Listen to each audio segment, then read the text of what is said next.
everybody, what's up? My name is Sydney. Welcome back to my channel. So this week I have the pleasure of working with Creative Disabled Ventures. Now, they are an amazing company, and for so long, it's kind of like every YouTuber's goal to have somebody who wants to work with you, obviously. And you never start off thinking that it's going to happen. It's really just this kind of fluky thing. But I can't believe that they picked me and they want to work with me, and I am so excited to share their message with you and then also share a little bit of my own experiences through this. The founder's son, Tristan, was going into basically adulthood, and they wanted to make sure that he had the best opportunity for employment, which is something that everybody struggles with. I mean, able, disabled, everybody struggles with it, and it just so happens that people with disabilities tend to have a difficult time finding employment for various number of reasons, be it that people are apprehensive about their disability, they don't understand it, they need additional accommodations, financial reasons, all the above, a whole onslaught of reasons that it becomes very difficult to find a job when you have a disability. Let me tell you what. Tristan's parents decided that they wanted to take his passion for art and drawing and make it into a full-blown business. They decided to put his art onto t-shirts and tote bags and physical prints and things that you can buy online. I'm wearing one of the designs right now. They sent me another black shirt with their logo for Creative Disabled Ventures on it, which I did not wear because honestly it's in my laundry. They have a few different artists online that you can pick from to choose some of their drawings, and the cool thing is the artists get to choose how much profit Creative Disabled Ventures gets, and then the percentage that Creative Disabled Ventures gets, they put it back into the disabled community. They get scholarships to help people cover legal costs, different resources that people need, fundraisers and scientific research, all that fun stuff that requires money to help the community. They put all that money back into it. All the links to their social media will be down below. Here's a few of the pictures of the artwork that they have online. A lot of these you can buy in different, actually all of these you can buy on t-shirts, prints, tote bags, you name it, they have it. It's so cool, it's so amazing. Go check them out. I'll have their website linked down below and also their shop linked down below because their message is really cool and inspiring, and it's really cool to just read it for yourself. So I decided that I would go ahead and share with you guys some of my experiences in getting a job and maintaining a job and all that fun stuff that nobody wants to talk about, but it's so important. So I didn't have my first job until I actually was a freshman in college, and that was a nerve-wracking experience for me because, I mean, I was 18. I literally had never had a job. People I knew had been working for years and years, and I was going into this totally cold turkey. And so I showed up to my college and I decided that I needed a job, and I found an opening for an office assistant in the theater department, and I worked that job for 3 years until my senior year, when things like capstone and academics and wanting to hang out with friends and enjoy last semester kind of took hold. So I did not work that year, and then that job was amazing. Even though it was an office job, it still taught me so much. It got me out into the college community, and it showed me how to do just basic office work. So if all else fails, I knew how to run a copy machine. And so that job eventually actually led into being a box office manager for the theater department there. So I was a box office manager for 2.5 years. I did not start off as box office manager, obviously. I was just a box office worker, and then basically they took me in as a freshman, and the manager was a senior, so they transitioned him out and transitioned me in, which was really cool to see, and I got to see a lot of the productions, not as many as I would have liked because of schedule and everything like that, but I got to see a lot of the productions, and I got to see people who I had no idea were interested in the arts, and it was such a cool experience. And then that job eventually led into my actual internship, which isn't technically a job, but it kind of is because I got paid for it, and I had to show up every day, and I had a schedule that I had to maintain and lists of things that I had to do. So I mean, it was a job, I worked at a local theater down where my college is, and I'm not going to specify because, I don't know, maybe sometime down the road, but for right now that just seems like still a little bit too personal.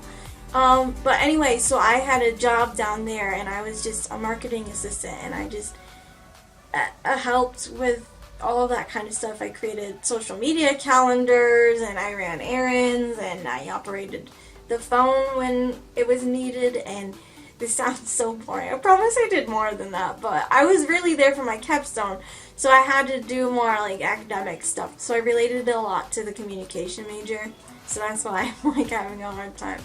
But I loved it. I did it for 2 semesters, and those people ended up being like my family, and it was so cool because I started in the spring that they first opened. Like, they opened their doors in January, and I was hired in mid-February, so it was cool to kind of see them grow. And then I had the summer off because I went home, and college was like 2.5, 3 hours away from me, so I did not work during the summer, but it was so cool to go back in the fall and see how they had changed, and how many more acts they had, and how much popularity they had gained, and it was so cool. It was one of the best experiences of my entire life. Like, I'm forever grateful for all those people. So if you're one of those people, thank you. Thank you so much for everything that you taught me. That eventually led into, after graduation from college and getting a degree, to finding a job, like a real full-blown job. And it's so hard. Like, I went for a couple interviews and nothing really happened, and I wasn't really feeling it at all. And then I started volunteering at the local elementary school in 1st grade, and I absolutely loved it. I loved the kids, I loved the environment, I loved the staff, I loved everything about it. So eventually, a couple weeks later, they were like, hey, we need to hire another aide. Do you want to be an aide? And I was like, of course I do. So that's what I'm doing right now. I'm a 1st grade aide, and I mean, it's a lot of fun. It's not anything that I would have thought that I would have been doing, but it's so much fun. But there were a lot of loopholes through it, and I had to go through a lot, especially with my fingerprints and background checks and things like that, because I had never had them done. And imagine getting a fingerprint background check with 6 fingers, none of which have good fingerprints at all. I mean, it was so long. They ended up having to do the actual ink process with it. They had to do that a couple of times because the ink didn't transfer well. So it was a whole big mess. A whole big mess of stuff. And then, like, a lot of times if you have benefits from different organizations, they will, like, obviously they'll lower your income that you get from them when you get more income from your job, but like, if you're working a minimum wage job and they take that away, like, that's basically nothing to live off of.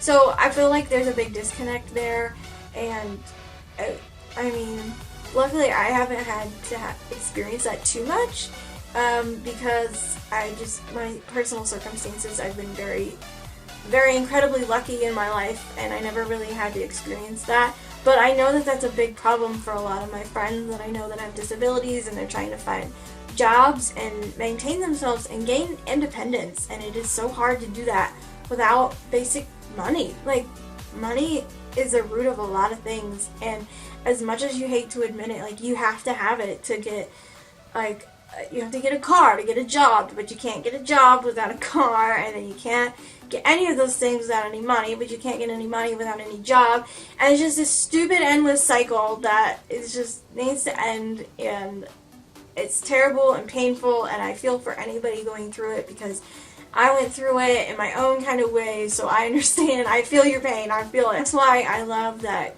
Creative Disabled Ventures ends up giving the profit to the artist, and they make another way for people to make money. Having to go through all of these different organizations and loopholes and red tape and everything to get to the end goal of independence and creating this awareness around this problem that we have in our society that we don't even know about, most of us, unless you experience it or you know somebody who does. Like, you probably, I mean, it's not going to affect your day-to-day life. It's really not. So that's why I'm so glad and lucky and blessed to be working with these people and just lucky to have had the experiences that I've had in my own life. Thank you guys so much for watching. If you liked it, give it a big old thumbs up. Subscribe for more videos every week. I have been lacking, but let me tell you what, my life has been on this insane roller coaster, and I feel like it is all of the time, but it's just, oh my gosh, I don't even have words for it. But I am so glad to be back, especially with this video. Thank you again to Creative Disabled Ventures for wanting to work with me. I love your company and I love your message, and I hope that I did a decent job. Check out their website. I have it linked down below once again. And yeah, I guess that's it. But thank you guys so much for watching, and I'll see you guys next time. Bye!